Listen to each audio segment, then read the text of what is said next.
राज्यातील विद्यार्थ्यांच्या आरोग्याच्या दृष्टीने महत्त्वाचा निर्णय घेण्यात आला आहे। शाळांच्या 500 मीटर परिसरात स्टिंग सारख्या उच्च कॅफीन युक्त एनर्जी ड्रिंक्सच्या विक्रीवर बंदी घालण्याचे निर्देश राज्य शासनाने दिले आहेत।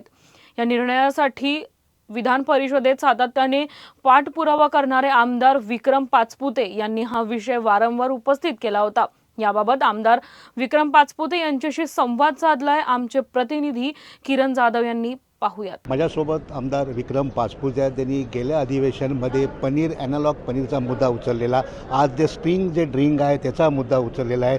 सर काय सांगाल, तुमच्या हातात बॉटल आहे स्टिंगचं, कशा प्रकारे हे एनर्जी ड्रिंक मुलांसाठी हानिकारक आहे? हा आजचा माझा विषय होता, आजच्या सभागृहातला माझा चर्चेचा विषय होता।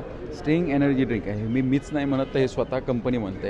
याच्यामागे लेबलवरती ऑलरेडी लिहिलेलं आहे, फक्त वाचता येत नाही, हे दुर्दैव आहे। पण मी ह्याचा झूम केल्यानंतर तुम्हाला दिसतंय, याच्यावरती क्लिअर लिहिलं आहे नॉट सुटेबल फॉर चिल्ड्रन, म्हणजे ही drink not recommend for children, म्हणजे ही लहान मुलांसाठी ही ड्रिंक नाही आहे, हे स्टिंग कंपनी स्वतः मान्य करते।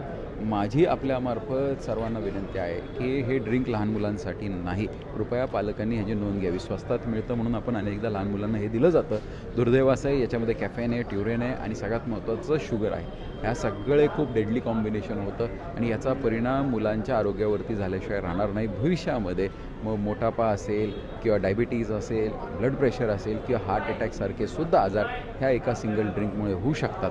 कारण हे लहान मुलांसाठी नाही आणि प्रौढांनी सुद्धा मॅक्सिमम 500 ml कंझ्युम करू शकता असं त्याच्यावरती लिहिलेलं आहे। तुम्ही विचार करा, जर प्रौढांना 500 mlचं बंधन आहे, मी अशी काही मुलं मला माहिती आहेत की दिवसात 3-3, 4-4 स्टिंगच्या ह्या बॉटल संपवतात आणि छोटीशी बॉटल 250 mlची आहे, याच्यामध्ये 34% साखर आहे। हे दुर्दैव असं आहे की हे पिल्यानंतर एनर्जी वाटते, लोकांना एकदम चांगलं वाटतं आणि मुलांना असेल, लोकांना असेल, आणि मग एकदा ती एनर्जी संपली की परत एकदा ती प्यायची इच्छा होते। त्यामुळे असं ॲडिक्शन होतं आणि आज स्टिंगचं ॲडिक्शन आहे, भविष्यामध्ये वेगवेगळ्या अंमली पदार्थांचं सुद्धा ॲडिक्शन होऊ शकतं। त्यामुळे आपल्याला हे कुठंतरी थांबवणं गरजेचं आहे, म्हणून मी हा प्रश्न टाकला होता। या प्रश्नाच्या अनुसरून मंत्री महोदयांनी मला उत्तर दिलेलं आहे की शाळेपासून 500 मीटरच्या पेरिफेरीमध्ये, रेडियसमध्ये आता स्टिंग हे पेय, स्टिंग आणि इतर सगळे एनर्जी ड्रिंक्स हे विकता येणार नाहीत। जे विकतील त्याच्यावरती कारवाई केल्या जातील। तर आपण पाहतो की मोस्टली आपण जेव्हा ड्रायव्हिंग करतो किंवा अभ्यास करतो त्यावेळेला असे ड्रिंकचा उपयोग मुलं करतात।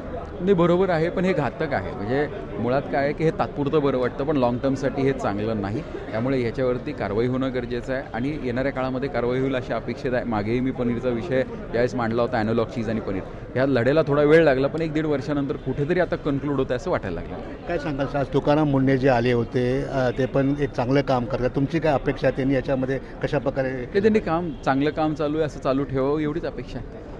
हे होते विक्रम पाचपुतेजी, कॅमेरामॅन दत्ता प्रसाद सह किरण जाधव, आवाज इंडिया।